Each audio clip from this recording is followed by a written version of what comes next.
إن الحمد لله نحمده ونستعينه ونستغفره ونؤمن به ونتوكل عليه ونعوذ بالله من شرور أنفسنا وسيئات أعمالنا من يهده الله فلا مضل له ومن يضلله فلا هادي له وأشهد أن لا إله إلا الله وحده لا شريك له وأشهد أن محمدا عبده ورسوله أما بعد فإن خير الحديث كتاب الله وخير الهدي هدي محمد صلى الله عليه وسلم وشر الأمور محدثاتها وكل محدثة بدعة وكل بدعة ضلالة وكل ضلالة في النار.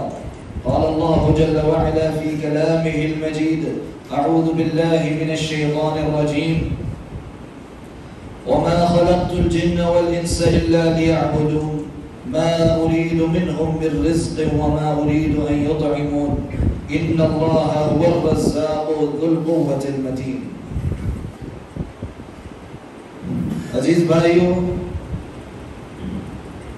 اللہ رب العزت کی حمد ثنا اور کبریائی کے بعد لا تعداد بے شمار درود و سلام آپ صلی اللہ علیہ وسلم کی ذات گرامی پر اور آپ کے اصحاب پر، آپ کے ازواج مطہرات پر، آپ کی اولاد پر اور ہر اس نیک آدمی پہ جس نے دین اسلام کے لیے ذرہ برابر بھی قربانی دی ہے.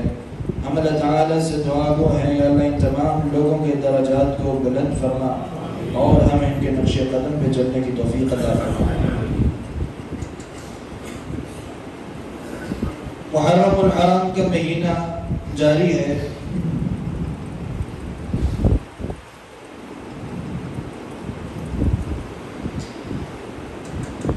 اس مہینے میں بے شمار موضوعات لوگوں کے زیر بحث آتے ہیں اور کچھ موضوع تو بڑے اہم ہیں اور کچھ ایسے ہیں کہ جن میں بہت سارے لوگ لگ کر اپنا وقت ضائع کر دیتے ہیں. کچھ ایسے موضوعات ہیں جو ہمیں جن میں پڑھنا، جن کے بارے میں گفتگو کرنا نہ ہمارے ایمان کو بڑھاتا ہے، نہ ان کے بارے میں ہمیں قبر میں سوال کیا جائے گا، نہ قیامت کے دن پوچھا جائے گا. اور ایسے ہی غیر ضروری مسائل کو لے کر اس مہینے میں بہت سارے لوگ اپنی زندگی کا اصل مقصد، اپنی زندگی کے اصل ہدف سے دور ہو جاتے ہیں، لاپرواہ ہو جاتے ہیں، غافل ہو جاتے ہیں.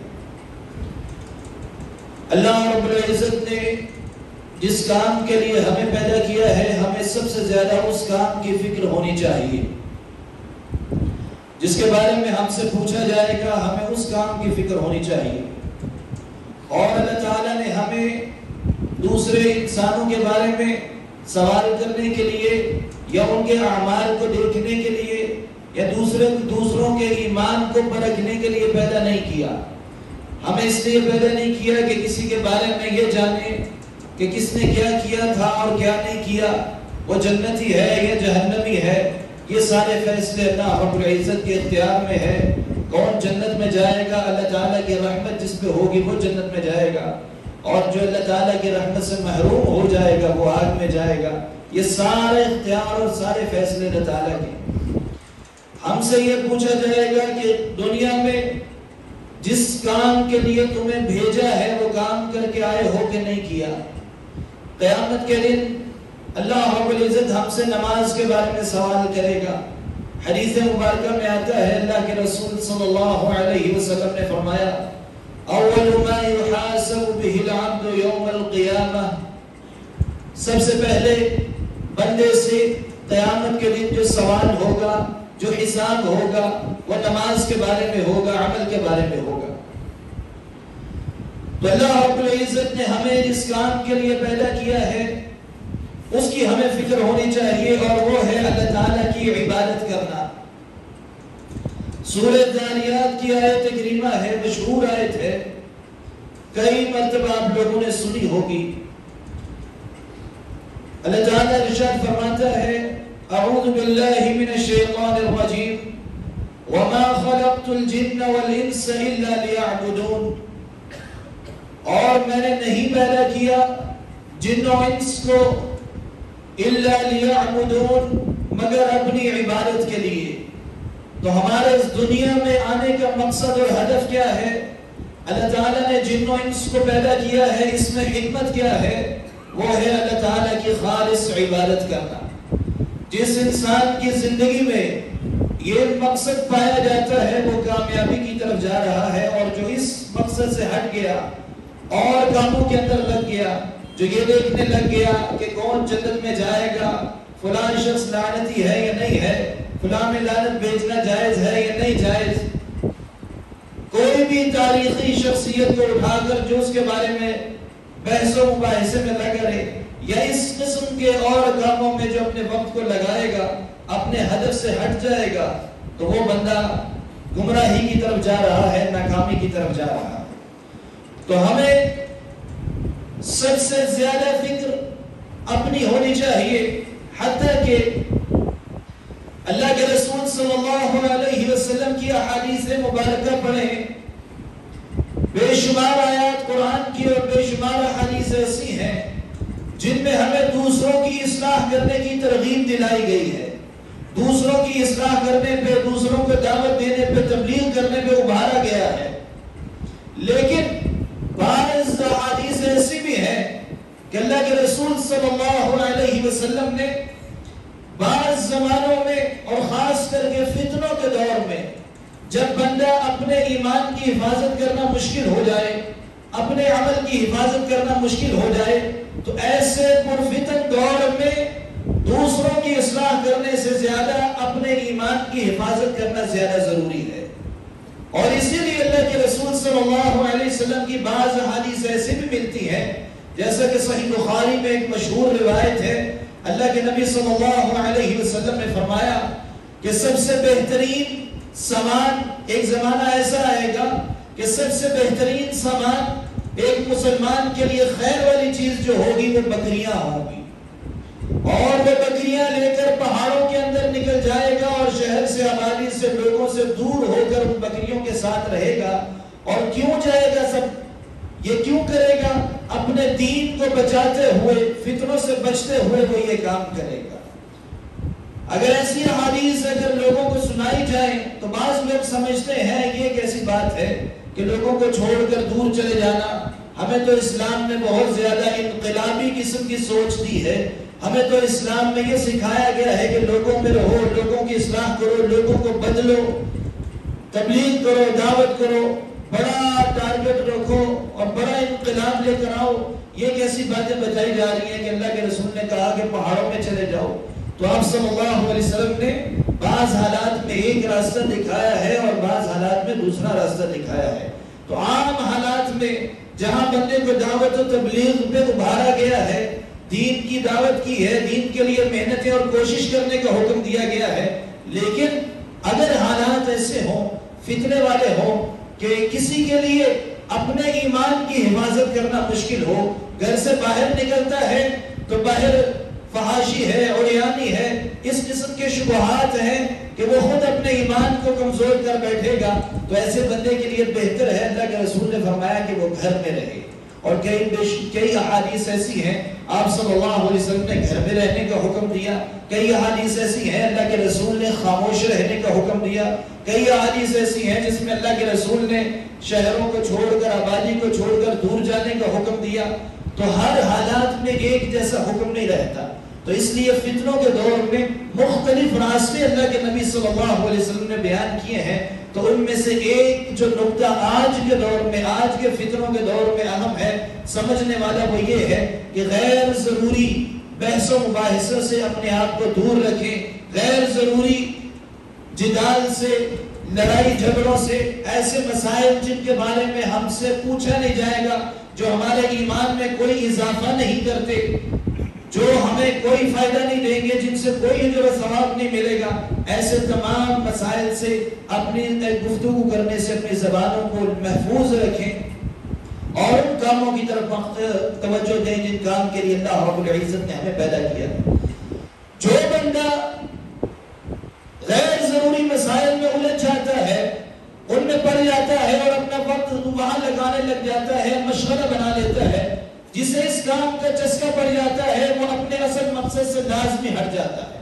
اور اکثر آپ دیکھیں گے بہت سارے لوگ یوٹیوب کے اوپر بیٹھ کر مختلف قسم کی بحثیں، چاہے وہ واقعہ کربلا سے متعلق ہوں، چاہے حضرت علی اور معاویہ رضی اللہ عنہما سے متعلق ہوں، یا اور صحابہ کے آپسی اختلافات سے، یا باقی کوئی مسلمانوں کے آپسی اختلافات سے متعلق ہوں، جو لوگ ان بحثوں کے اندر پڑھیں گے اور جو لوگ ان کے اندر الجھتے رہیں گے، آپ دیکھیں گے کہ ان کے عمل کرنے کے اندر کمی آ جائے گی، وہ اپنے اوپر کم توجہ دیں گے، وہ دوسروں کے بارے میں زیادہ گفتگو کرنا شروع کر دیں گے اور دوسروں کے ایمان اور کفر کے فیصلے کرنے لگ جائیں گے، دوسروں کے حق اور باطل کے فیصلے کرنے لگ جائیں گے اور اپنی پرواہ کرنی چھوڑ دیں گے، اپنی طرف سے غافل ہو جائیں گے۔ تو ہمیں سب سے پہلے ہم سے ہمارے بارے میں پوچھا جائے گا قیامت کے دن، اور اللہ کے رسول صلی اللہ علیہ وسلم نے فرمایا کہ یہ حدیث مبارکہ میں آتا ہے، دع ما یریبک الی ما لا یریبک، ایسی بات کو چھوڑ دو جو تمہیں شک میں ڈالے اور ایسی بات کی طرف جاؤ تو تمہیں شک میں نہ ڈالے۔ اسی طرح ایک اور حدیث مبارکہ میں آتا ہے، آپ نے فرمایا من کان یؤمن باللہ والیوم الآخر فلیقل خیرا او لیصمت، جو اللہ پہ ایمان لاتا ہے، والیوم الآخر، اور آخرت کے دن پہ ایمان لاتا ہے، فلیقل خیرا او لیصمت، تو جب وہ بات کرے تو خیر والی بات کرے ورنہ خاموش ہو جائے۔ تو جو بھی بندہ زبان کو استعمال کرتا ہے، بعض لوگ ایسے ہوتے ہیں جو زبان سے خیر نکالتے ہیں، بولنے سے پہلے سوچتے ہیں کہ میں جو بولنے لگا ہوں یہ خیر ہے یا شر ہے، تو کچھ لوگ خیر نکالتے ہیں اور کچھ لوگوں کی زبان سے شر نکلتا ہے اور کچھ لوگ ایسے ہیں جو خاموش رہتے ہیں۔ تو اللہ کے رسول صلی اللہ علیہ وسلم نے کیا فرمایا کہ جب بھی زبان کھولو، زبان استعمال کرو، کچھ بولو تو خیر نکالو، خیر والی بات بولو، اور اگر خیر نہیں نکال سکتے تو شر نکالنے سے بہتر ہے کہ خاموش ہو جاؤ۔ تو شر والی باتیں آج ہم سے زیادہ نکلتی ہیں۔ ہم کبھی دین کی ایک تو وہ گفتگو ہے جو دنیاوی ہے یا حرام کاموں کی گفتگو ہے، کچھ لوگ صریحاً حرام کام کر رہے ہوتے، لیکن بعض لوگ جو اپنے آپ کو دیندار سمجھتے ہیں اور جنہیں بحثیں کرنے کا بہت شوق ہوتا ہے، اپنے عمل کی طرف توجہ نہیں دیتے۔ یوٹیوب سے کوئی بھی ویڈیو، چھوٹا سا کلپ، کوئی ایسا مسئلہ جو اختلافی قسم کا ہو، ایسا دیکھ کر آ جاتے ہیں اور اسی پہ الجھ جاتے ہیں اور اسی کے بارے میں گفتگو کرتے ہیں۔ تو ایسے اس سے بہتر ہے کہ کوئی اللہ کا ذکر کر لیں، کوئی خیر والی بات زبان سے نکالیں۔ تو ایسے مسائل سے ہمیں بچنا چاہیے اور اپنی زندگی کے اصل ہدف، اصل مقصد کی طرف توجہ دینی چاہیے، اور وہ کیا ہے؟ اللہ رب العزت نے ہمیں اپنی عبادت کے لیے پیدا کیا ہے، تو ہمیں اس بات کی فکر ہونی چاہیے کہ میں نے دن میں 5 نمازیں پڑھی ہیں، فرض پورے کیے ہیں کہ نہیں کیے، میں نے دوسروں کے حقوق ادا کیے ہیں کہ نہیں کیے، میں خرید و فروخت کے اندر کاروبار میں حلال کما رہا ہوں یا نہیں کما رہا۔ یہ وہ مسائل ہیں جن کے بارے میں ہم سے پوچھا جائے گا، ایک ایک چیز کے بارے میں ہم سے سوال ہوگا۔ تو قرآن پاک میں اللہ رب العزت نے ہماری زندگی کا مقصد کیا بیان کیا ہے؟ وَمَا خَلَقْتُ الْجِنَّ وَالْإِنسَ إِلَّا لِيَعْبُدُونَ، اللہ تعالیٰ نے ارشاد فرمایا میں نے جن و انس کو نہیں پیدا کیا إِلَّا لِيَعْبُدُونَ، سوائے اپنی عبادت کے لیے۔ مَا أُرِيدُ مِنْهُمْ مِنْ رِزْقٍ، آگے فرمایا میں ان سے رزق نہیں چاہتا، میں نے ان سے رزق حاصل کرنے کے لیے انہیں پیدا نہیں کیا۔ وَمَا أُرِيدُ أَن يُطْعِمُونَ، اور نہ میں نے اس لیے پیدا کیا ہے کہ یہ مجھے کھلائیں۔ إِنَّ اللَّهَ هُوَ الرَّزَّاقُ ذُو الْقُوَّةِ الْمَتِينُ، بے شک اللہ تعالیٰ وہی رزاق ہے اور وہی بہت زیادہ طاقت والا ہے، قوت والا ہے۔ تو ہم اس دنیا میں اللہ تعالیٰ کی عبادت کرنے کے لیے آئے ہیں، اور عبادت کسے کہا جاتا ہے؟ عبادت کا لغوی معنی ہے عربی زبان میں، امام قرطبی رحمہ اللہ بیان کرتے ہیں، العبادت التذلل والخضوع، عبادت کی اصل، عبادت کے لغوی معنی ہے تذلل اور خضوع۔ یہ دو لفظ عربی میں استعمال ہوتے ہیں عبادت کے معنی کے لیے۔ ان کا معنی ہے اپنے آپ کو پست کرنا، اپنے آپ کو نیچے کرنا، جھکا لینا۔ تو لفظ عبادت کا معنی ہوتا ہے جھکنا، اپنے آپ کو پست کرنا، اپنے آپ کو کمتر سمجھنا۔ اور جتنے بھی کام ہمیں عبادت کے طور پر اسلام میں دیے گئے ہیں، ان تمام کاموں پہ غور کریں تو ہمیں ہر کام کرتے ہوئے جھکنا جھکنا پڑتا ہے. جب ہم نماز پڑھتے ہیں تو اللہ رب العزت کا حکم ہوتا ہے کہ ہاتھ باندھ کے کھڑے ہو جاؤ. کوئی بات چیت نہیں کر سکتے, کچھ کھا پی نہیں سکتے, ادھر ادھر دیکھ نہیں سکتے, اس لیے کہ ہم اللہ رب العزت کے حکم کے سامنے جھکے ہوئے ہیں, ہاتھ باندھ کے کھڑے ہو جاتے ہیں. اسی طرح رکوع کرتے ہیں تو اپنا سر بھی نیچے کر لیتے ہیں اور مزید جھک جاتے ہیں. اور اسی طرح جب سجدہ کرتے ہیں تو پورا چہرہ زمین پہ لگا لیتے ہیں, پیشانی اور ناک زمین پہ لگا کے اور زیادہ جھک جاتے ہیں.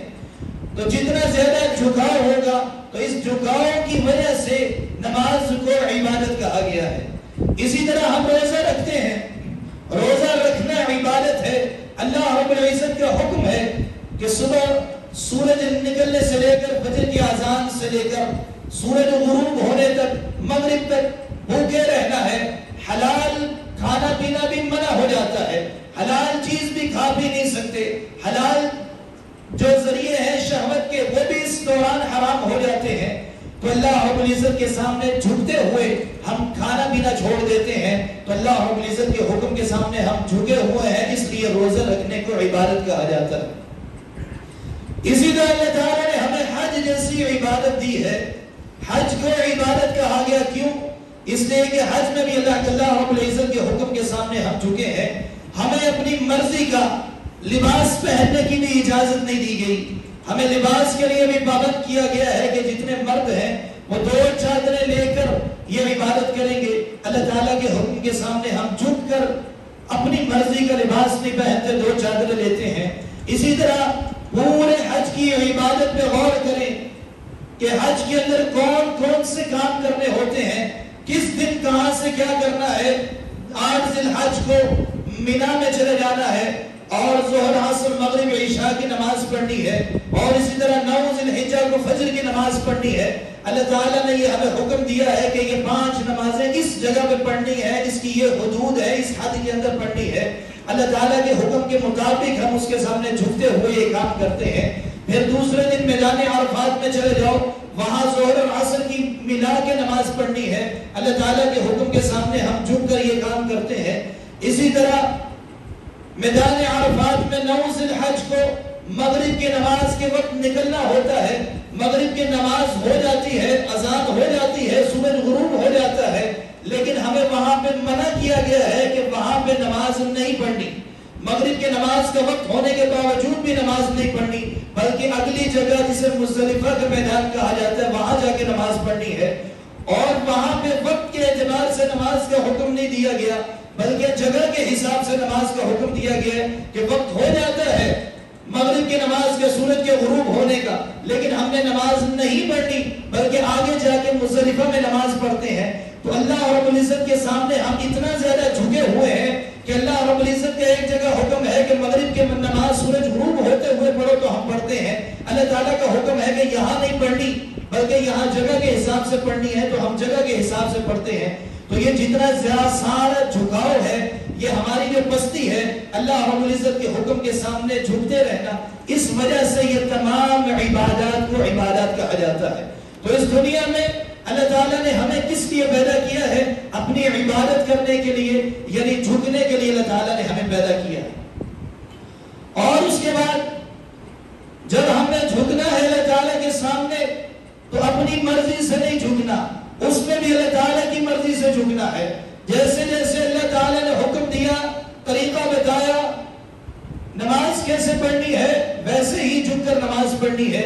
اگر ایک بندہ ایک رکعت میں 2 سجدے کرنے کی بجائے اپنی مرضی سے یہ سوچے کہ میں 20 سجدے کر لوں گا, 2 کی بجائے 20 سجدے کروں گا, زیادہ جھکاؤ ہوگا, زیادہ اللہ کے سامنے جھکوں گا, تو ایسے جھکنے کا کوئی فائدہ نہیں ہوگا, کیونکہ ہمیں اللہ تعالیٰ کے سامنے جھکنا بھی ہے تو اس کی مرضی سے جھکنا ہے, اس کے حکم کے مطابق جھکنا ہے. اور اللہ کے رسول صلی اللہ علیہ وسلم نے ارشاد فرمایا, من عامل عملا لیس علیہ امرنا فہو رد. کسی نے کوئی ایسا عمل کیا, لیس علیہ امرنا, جس کا حکم ہم نے نہیں دیا, فہو رد, تو وہ کام مردود ہے, وہ رد کر دیا جائے گا, وہ قابل قبول نہیں ہوگا.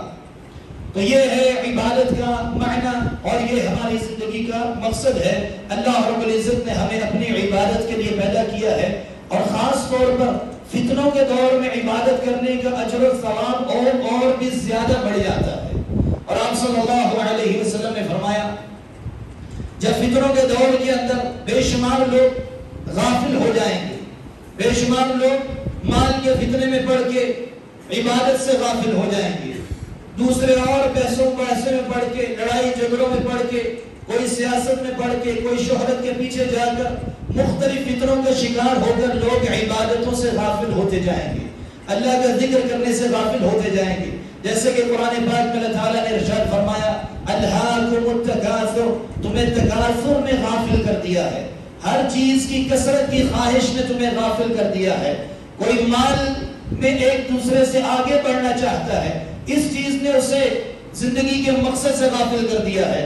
کوئی شہرت کی وجہ سے شہرت کی کثرت چاہتا ہے، کوئی بڑے سے بڑا منصب چاہتا ہے، تو مختلف چیزوں کی کثرت کا شکار ہو کر لوگ اپنے اصل ہدف اور مقصد سے غافل ہو گئے ہیں۔ تو جب غفلت کا زمانہ ہو، فتنوں کا زمانہ ہو، تو جو بندہ ایسی غفلت کے وقت، فتنوں کے وقت عبادت میں لگا رہے گا تو اس کی عبادت کا اجر اور بھی زیادہ بڑھ جاتا ہے۔ اور اللہ کے رسول صلی اللہ علیہ وسلم نے ارشاد فرمایا، حدیث مبارکہ ہے، العبادت فی الحرج کہجرۃ الی، اللہ کے رسول فرماتے ہیں کہ حرج کے دوران عبادت، فتنوں کے دوران عبادت ایسے ہے کہ ہجرت الیہ، جیسے کہ کوئی میری طرف ہجرت کر کے آ رہا ہے۔ تو جتنے زیادہ فتنے بڑھتے جائیں گے اتنا زیادہ اپنے آپ کو بندے کو عبادت سے جوڑنا چاہیے، اتنا زیادہ اپنا وقت عبادت کے اندر لگانا چاہیے، نیک کام کے اندر لگانا چاہیے، اور اس کے لیے مختلف اسباب اختیار کرنے چاہیے۔ مثال کے طور پر ایک بندہ جتنا زیادہ مسجد کے اندر بیٹھے گا اتنا زیادہ چانس بڑھ جائیں گے کہ وہ گناہوں سے بچے گا، اور اتنا زیادہ وہ خیر کے قریب رہے گا۔ تو زیادہ سے زیادہ اپنے آپ کو مسجدوں کے اندر بیٹھنے کا عادی بنانا چاہیے، نماز سے بہت پہلے آنے کی کوشش کرے۔ ایک بندہ مسجد کے باہر کھڑا ہے اور فالتو گپے مار رہا ہے، کھڑا ہے، کوئی گپ شپ کر رہا ہے، تو وہ فتنے کے زیادہ قریب ہے۔ اگر وہ چھوڑ چھاڑ کر مسجد میں آ جائے گا، اس کی آنکھوں کی حفاظت بھی ہوگی، اس کی زبان کی حفاظت ہوگی، اس کے کانوں کی حفاظت ہوگی، پھر وہ بیٹھا کہ قرآن کھول کر پڑھنے لگ جائے گا، کوئی نفلی عبادت دو رکھتے نماز پڑھنے لگ جائے گا، اللہ کا ذکر کرے گا۔ تو یہ اس طریقے سے فتنوں کے دور میں اپنے آپ کو مسجد کے اندر زیادہ سے زیادہ لازم کرنا چاہیے، اور ایسے کا اسباب اختیار کرنے چاہیے جو ہمیں عبادت کی طرف لے کر جائے، ہمارے ایمان کو بڑھائے۔ اسی طرح اگر کہیں درس ہو رہا ہو، قرآن کی تفسیر ہو رہی ہو، یا کہیں بھی حدیث کا درس ہو رہا ہو، کوئی ایسی بات دین کی جو آپ کو پہلے سے پتا ہو، تو وہ دوبارہ سننے کے لیے بھی، دین کی بات سننے کے لیے بیٹھ جانا چاہیے۔ اس سے بندے کا ایمان زیادہ ہوتا ہے۔ اور اللہ رب العزت نے قرآن پاک میں ارشاد فرمایا وَذَكِّرْ فَإِنَّ الذِّكْرَىٰ تَنفَعُ الْمُؤْمِنِينَ، اور یاد دہانی کرواؤ، ایک دوسرے کو یاد کروایا کرو، اس لیے کہ ایک دوسرے کو یاد دہانی کروانا مومنوں کو فائدہ دیتا ہے۔ قرآن پاک میں اللہ تعالیٰ نے نماز ایک مرتبہ حکم دے کر چھوڑ نہیں دیا، کئی مرتبہ بار بار نماز کا حکم دیا ہے، کئی مرتبہ بار بار زکوٰۃ کا حکم دیا ہے، کئی نبیوں کے واقعات ایسے ہیں جو بار بار آئے ہیں، کتنے سارے اعمال ایسے ہیں جن کا بار بار ذکر کر کے مختلف طریقوں سے ان کی ترغیب دلائی گئی ہے، ان کی فضیلتیں بیان کی گئی ہیں۔ تو یہ بار بار یاد دہانی انسان کے اندر ایمان کے بڑھاوے کا سبب بنتی ہے۔ تو جب کبھی کوئی درس ہو رہا ہو، چاہے آپ نے سنا بھی ہو، تو اس کے باوجود بھی اس کے اندر شرکت کرنی چاہیے، تاکہ بندے کو ایک تو یاد دہانی ہو جائے اور اس کے ایمان کے اندر اضافے کا سبب بن جائے۔ اور اللہ کے رسول صلی اللہ علیہ وسلم کی ایک بڑی پیاری حدیث مبارکہ بھی ہے، آپ نے فرمایا مَجْتَمَعَ قَوْمٌ فِي بَيْتٍ مِّن بُيُوتِ اللَّهِ، جب بھی کوئی قوم، جب بھی کوئی چند لوگ مل کر اللہ کے گھروں میں سے کسی گھر میں بیٹھتے ہیں تو اس کا نتیجہ کیا نکلتا ہے؟ اللہ رب العزت کے ملائکہ ایسی مجلس کو، اللہ کے ذکر والی مجلس کو، جب چند لوگ مل کر اللہ کا ذکر کرتے ہیں، ایسی ذکر والی مجلس کو اللہ کے ملائکہ گھیر لیتے ہیں، اور اللہ تعالیٰ کی رحمت ان کے اوپر نازل ہوتی ہے، انہیں ڈھانپ لیتی ہے، اور اللہ تعالیٰ کی طرف سے سکینت ان پہ نازل ہوتی ہے، اور ان لوگوں کا ذکر اللہ رب العزت اپنے ہاں کرتا ہے، اپنے مخلوق جو اس کے سامنے ہے اس کے سامنے اللہ رب العزت ایسے لوگوں کا ذکر کرتا ہے۔ تو جب کوئی درس ہو رہا ہو تو یہ نہ سوچا کریں کہ یہ میں نے سنا ہے، یہ کوئی عام آدمی ہے، کوئی اتنا خاص درس نہیں، تو ایسے خاص اور عام کی سوچ میں پڑھ کر ایسی مجلس کو چھوڑنا نہیں، بلکہ یہ سوچا کریں جہاں جو بھی دین کی بات ہو رہی ہے، جو بیان کرنے والا صحیح العقیدہ کوئی بھی عالم درس دے رہا ہے، چھوٹا ہو یا بڑا ہو، جہاں بھی قرآن و حدیث کی بات ہو رہی ہے، اس مجلس میں اپنے آپ کو اس لیے شامل کریں تاکہ باہر فتنوں سے بچ سکیں، اس لیے کہ اس مجلس کو اللہ کے فرشتوں نے گھیرا ہوا ہے، اس مجلس کے اوپر اللہ تعالیٰ کی رحمت، اللہ کی رحمت اس مجلس کو ڈھانپا ہوا ہے۔ تو فتنوں کے دور میں زیادہ سے زیادہ ایسے اسباب اختیار کریں جو ہمیں خیر کے قریب کریں، اور ان میں سے یہ دو کام کرنا بہت ضروری ہے۔ ایک، اللہ تعالیٰ کے گھروں کے اندر زیادہ سے زیادہ وقت لگانا، زیادہ سے زیادہ مسجد میں بیٹھنا۔ دوسرا، کوئی بھی دین کی مجلس ہو رہی ہو تو اس مجلس کو لازمی اختیار کرنا، اس کے اندر بیٹھنا یہ سوچ کر کہ اس سے میرے ایمان کے اندر اضافہ ہوگا۔ قرآن پاک میں اللہ تعالیٰ نے ارشاد فرمایا، مومنوں کی یہ صفت بیان کی ہے، انما المؤمنون الذین اذا ذکر اللہ، مومنین وہ لوگ ہیں اذا ذکر اللہ، وہ لوگ جن کے سامنے جب اللہ کا ذکر کیا جاتا ہے، وجلت قلوبہم، تو اللہ کا ذکر سن کر مومنوں کے دل کانپ جاتے ہیں۔ اب یہاں ایک نکتہ ملا کہ جس بندے کو اللہ کا ذکر سن کر اس کے دل کے اندر خوف پیدا ہو، اس کا دل کانپ جائے تو وہ مومن ہے، اور جس بندے کے سامنے اللہ کا ذکر ہو، قرآن کی آیات پڑھی جائیں، جہنم کا ذکر آئے، اللہ تعالیٰ کی عظمت اور کبریائی کا ذکر آئے، اور اسے کوئی فرق نہ پڑے اور وہ آرام سے بیٹھا ہوا ہے، تو اس کے لیے یہ خطرے کی گھنٹی ہے، اس لیے کہ مومن بندہ وہ ہے جس کے سامنے اللہ کا ذکر ہوتا ہے تو اس کا دل کانپ جاتا ہے۔ بعض اوقات ہمارے ہاں لوگوں کو عادت ہوتی ہے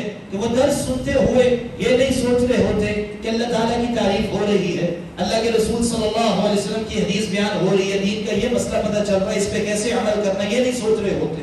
وہ دیکھ رہے ہوتے ہیں کہ یہ خطیب درس کیسے دے رہا ہے، آواز کتنی اونچی کی ہے، کتنی ہلکی کی ہے، اس کا انداز بیان کیسا ہے۔ یہ سب سے زیادہ کم عقل اور بے وقوف لوگ ہوتے ہیں جو سب سے زیادہ ایسی مجلس میں شامل ہو کر بھی خیر سے محروم رہ جاتے ہیں۔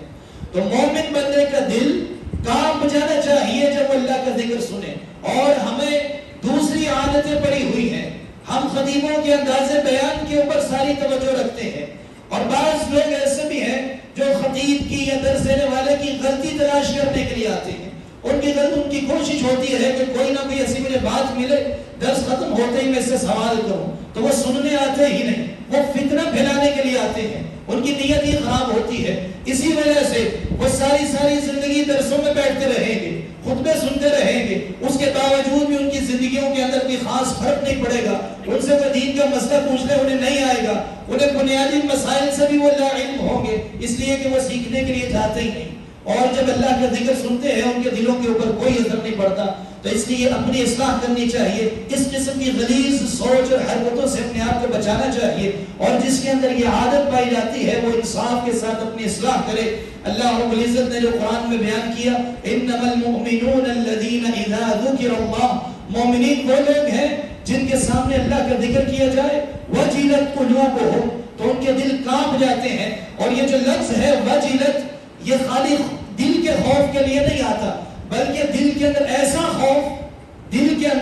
ایسا خوف کہ جس کے آثار ہمارے جسم کے اوپر نمایاں ہو، جس کے آثار ہمارے جسم پہ ظاہر ہو۔ جیسے کبھی کبھار خوف کے اندر ہمارے ہونٹ کانپنے لگ جاتے ہیں، ہمارے جسم کے بال کھڑے ہو جاتے ہیں، ہمارے ہاتھ کانپنے لگ جاتے ہیں، تو ایسے خوف کو وجل کہا جاتا ہے۔ تو اللہ رب العزت نے خالی یہ نہیں فرمایا کہ اللہ کا ذکر سن کے صرف دل میں خوف آتا ہے، بلکہ مومن بندہ وہ ہے کہ جو دل کے اندر ایسا خوف آئے اللہ کا ذکر سن کے کہ اس کا جسم کانپنے لگ جائے، اس کے آثار جسم کے اوپر ظاہر اور نمایاں ہو، تو یہ مومن بندے کی نشانی ہے۔ آگے فرمایا وَإِذَا تُلِيَتْ عَلَيْهِمْ آيَاتُهُ زَادَتْهُمْ إِيمَانًا، اور مومن بندہ وہ ہے کہ جس کے سامنے اس کی آیات تلاوت کی جاتی ہے تو مومن بندے کا ایمان زیادہ ہوتا ہے، بڑھتا ہے۔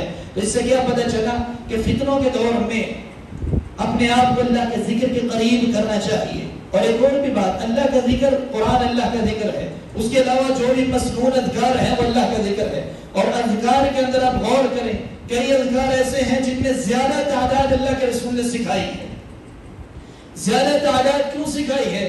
کہ یہ ایک بندہ جب اپنی زبان سے ایک بات بار بار بولتا ہے تو اس کے معنی پہ غور کرتا ہے تو اس کے اوپر یقین اسے بڑھ جاتا ہے.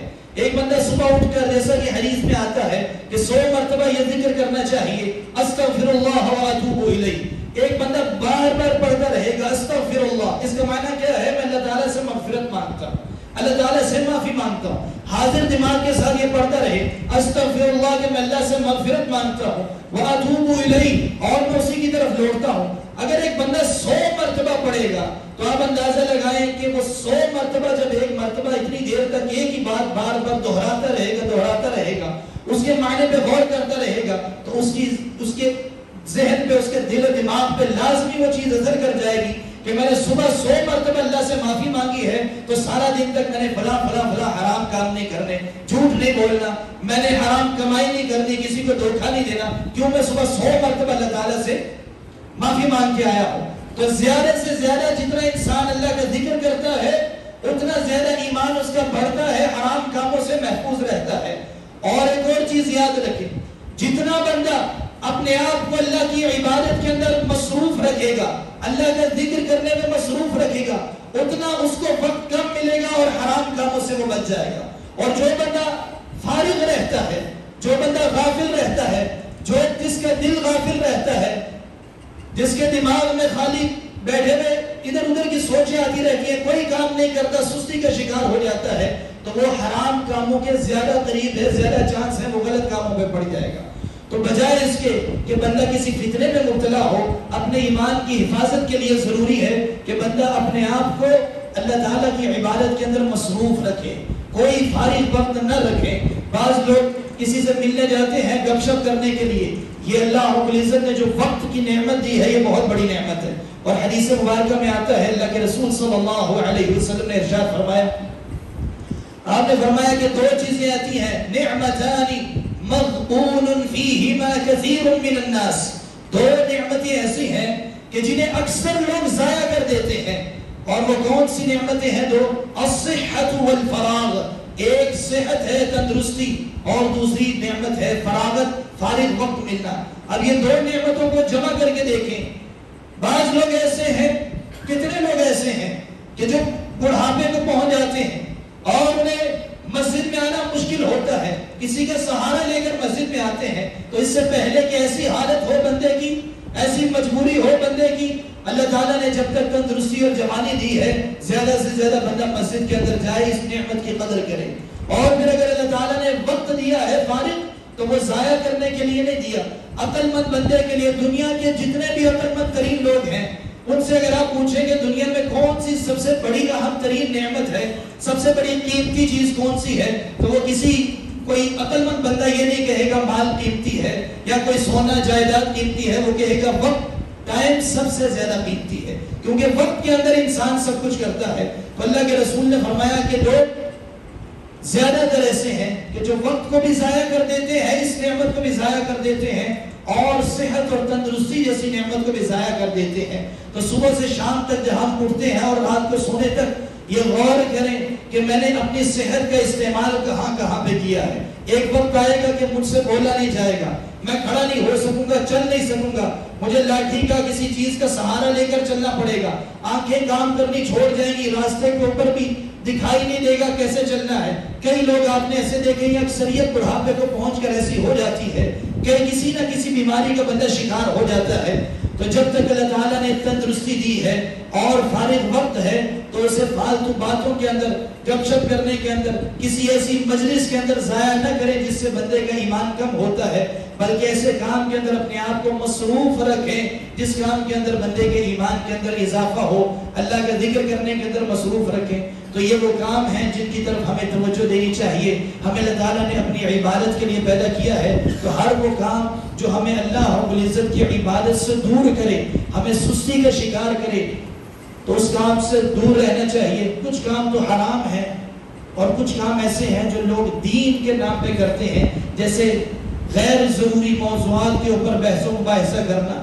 ایسے کاموں سے اپنے آپ کو محفوظ رکھیں, بچائیں. اللہ تعالیٰ سے دعا ہے اللہ تعالیٰ ہمیں عمل کرنے کی توفیق عطا فرمائے. اللہ رب العزت ہر قسم کے ظاہری اور باطنی فتنے سے محفوظ رکھے. اقول قولی هذا واستغفر الله لي ولكم ولجميع المسلمين فاستغفروه انه هو الغفور الرحيم.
الحمد لله وحده والصلاة والسلام على من لا نبي بعده.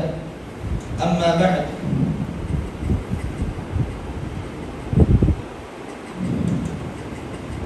قال الله تعالى في كلامه المجيد: أعوذ بالله من الشيطان الرجيم واعبدوا الله ولا تشركوا به شيئا وبالوالدين إحسانا. وقال تعالى: وقضى ربك ألا تعبدوا إلا إياه وبالوالدين إحسانا. اللہ رب العزت نے ہمیں اپنی عبادت کا حکم دیا اور عبادت میں اخلاص پیدا کرنے کا حکم دیا.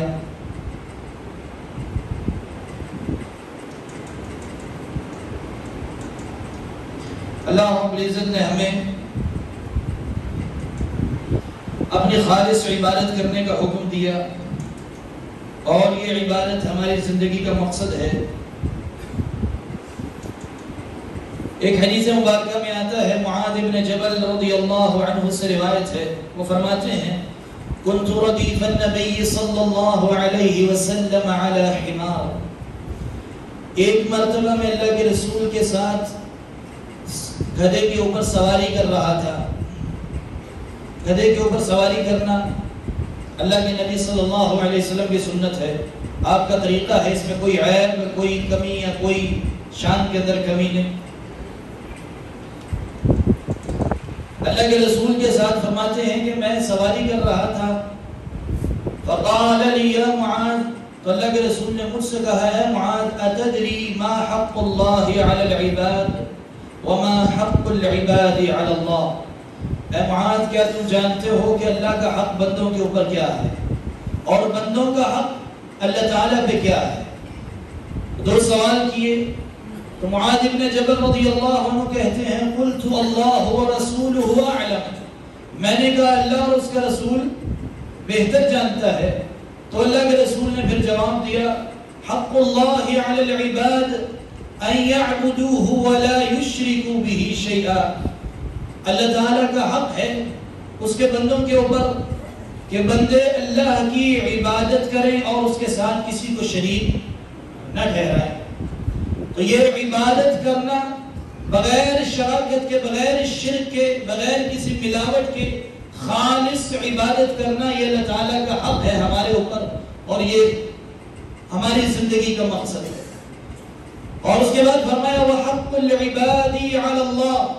اور بندوں کا حق اللہ پہ کیا ہے؟ اللہ یشرک من لا اللہ یعذب من لا یشرک بہ شیئا. کہ اللہ تعالیٰ ایسے بندے کو عذاب نہ دے جو اس کے ساتھ شرک نہیں کرتا. اب یہ دونوں باتیں آپس میں جڑی ہوئی ہیں. جو بندہ اللہ تعالیٰ کا حق ادا کرے گا، جو اللہ تعالیٰ کی خالص عبادت کرے گا بغیر کسی شرک کے، تو اللہ رب العزت اسے عذاب سے محفوظ رکھے گا، اس بندے کا حق ادا ہوگا. تو اللہ تعالیٰ نے بندوں کا حق کیا رکھا ہے؟ اللہ تعالیٰ اس سے بندے کو عذاب نہیں دے گا جو اس کے ساتھ شرک نہیں کرتا. تو یہ بندے کا حق عذاب سے بچنے والا اسے کب ملے گا؟ جب وہ شرک نہیں کرے گا. اور جب وہ شرک نہیں کرے گا، خالص عبادت کرے گا، تو اسی کو اللہ کا حق کہا جاتا ہے. تو اللہ تعالیٰ کا حق ادا کرنے کے بعد بندے کا حق ادا ہوگا. تو سب سے بڑا حق اللہ رب العزت کا ہے، اور اسی کے لیے ہمیں اس دنیا کے اندر پیدا کیا گیا ہے. جو بندہ اس حق کو ادا کر رہا ہے وہ کامیابی کی طرف جا رہا ہے، اور جو ادھر ادھر کے مسائل میں پڑا ہے، غیر ضروری مسائل میں پڑا ہے، تو وہ بندہ ناکامی کی طرف جا رہا ہے. اللہ تعالیٰ سے دعا ہے اللہ تعالیٰ ہمیں اپنا حق ادا کرنے کی توفیق عطا فرمائے. اللہ رب العزت ہمیں ایمان کے اوپر ثابت قدمی عطا